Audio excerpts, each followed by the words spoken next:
Exercise 6.3 triangles class 10th।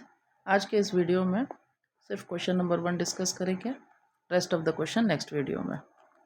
Question 1 में ऐसा कहा गया है, कुछ दो ट्रायंगल्स के पेयर दिए हुए हैं। इन ट्रायंगल्स को चेक करना है वेदर दे आर सिमिलर और नॉट। तो जैसे कि कॉन्ग्रुएंसी में 3 कंडीशंस चेक करने होते हैं सिमिलरिटी के लिए, कॉन्ग्रुएंसी के लिए, वैसे ही सिमिलरिटी में भी हम लोग 3 कंडीशन चेक करेंगे। First case triangle A B C and triangle P Q R. यहाँ क्वेश्चन में गिवन है angle B is equals to angle Q, angle A is equals to angle P, angle C is equals to angle are.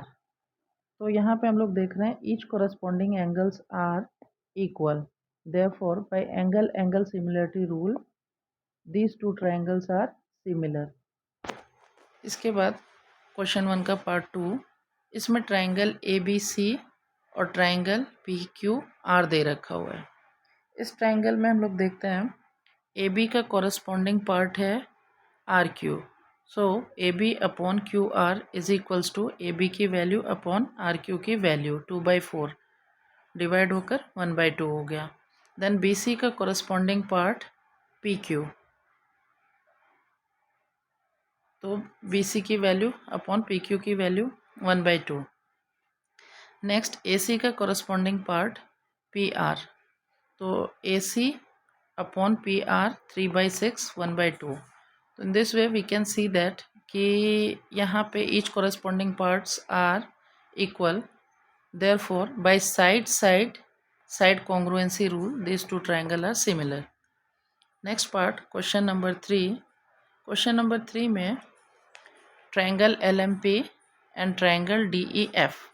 यहाँ पे हम लोग देख रहे हैं कि L P upon D F corresponding part 3/6 is equals to 1/2। Next M P upon D E जो corresponding part है, कॉरस्पॉन्डिंग पार्ट हम लोग ऐसे सी करते हैं कि ये 2 है, 2 का मल्टीपल मुझे कहाँ दिख रहा है, इधर दिख रहा है, so this part is corresponding to M P. और 3 का मल्टीपल क्या होता है, 6 होता है, तो एल पी का कॉरस्पॉन्डिंग पार्ट ये हो गया।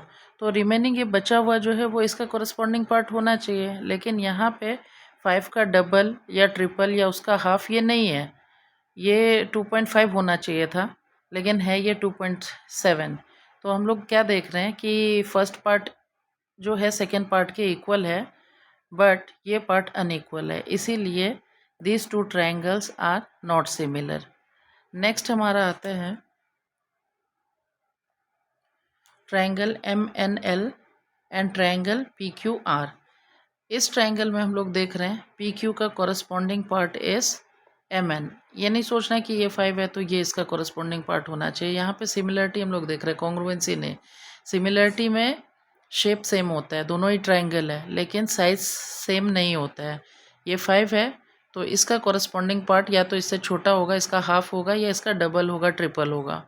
तो 5 का हाफ मुझे ये दिख रहा है, सो पी क्यू का कॉरस्पॉन्डिंग पार्ट एम एन है और यहाँ पे एम एल का कॉरस्पॉन्डिंग पार्ट ये है।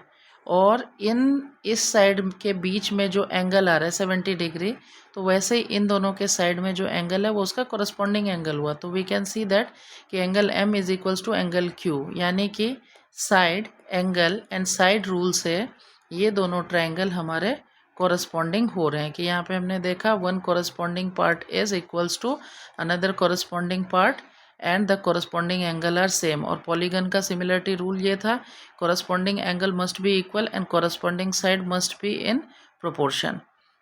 सो by side angle side rule ये हमारा सिमिलर है। नेक्स्ट क्वेश्चन नंबर 5, इसमें triangle A B C and triangle D E F.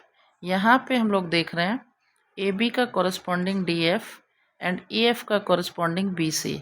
तो बी सी और ए बी के बीच में जो एंगल है must be equals to D F और ई एफ के बीच के एंगल। बट यहाँ पे 80 डिग्री ये एंगल दे रखा हुआ है और 80 डिग्री कोई और एंगल दे रखा है। यहाँ गिवन कहीं भी नहीं है कि ये 80 डिग्री है। अगर गिवन होता तो फिर हम लोग कह सकते थे angle B is equals to angle F, और अगर ऐसा होता तो by S A S similarity rule ये दोनों कॉन्ग्रुएंट होते हैं। या फिर ए सी अगर इक्वल होता, प्रोपोर्शन में होता ई एफ के, तो भी हम इसको कह सकते थे सिमिलर, लेकिन ऐसा नहीं है, ना ही साइड प्रोपोर्शन में आ रहा है। ए सी जो है वो ई एफ के प्रोपोर्शन में नहीं है, या angle B is not equals to angle F, इसीलिए this two triangle are not similar. Next last question, last part of question 1। यहाँ एंगल डी ई एफ दे रखा हुआ है, एंगल पी क्यू आर दे रखा हुआ है। यहाँ पे ये 80 डिग्री दे रखा हुआ है एंगल ई, इसका कॉरस्पॉन्डिंग एंगल क्यू 80 डिग्री। लेकिन अब एंगल डी का कॉरस्पॉन्डिंग एंगल 70, एंगल पी 70 नहीं दे रखा हुआ है, और एंगल आर दे रखा हुआ है 30 डिग्री, और यहाँ पे एंगल एफ 30 डिग्री नहीं गिवन है। बट इस केस में हमें पता है, जैसा कि ट्रायंगल के अंदर 3 एंगल्स होते हैं, हम लोग ये थर्ड एंगल फाइंड कर सकते हैं, क्योंकि हमें पता है angle sum property of a triangle is 180 degree, यानी कि ट्रायंगल के अंदर जो तीनों एंगल होते हैं सबको मिला के 180 डिग्री होना चाहिए। तो 70 + 80 इज इक्वल्स टू 150 डिग्री। तो 150 को अगर हम लोग 180 में से माइनस करेंगे तो ये एंगल एफ हमारा 30 डिग्री निकल जाएगा। सिमिलरली यहाँ पे 80 + 30 110 डिग्री होता है, तो 110 को माइनस कर देंगे 180 में से 70 degree, so angle P is 70 degree. तो in this way we can see that कि angle D is equals to angle P each 70 degree, angle E is equals to angle Q each 80 degree, and angle F is equals to angle R each 30 degree. So therefore by angle similarity rule these two triangles are similar. That's all for today. Thank you.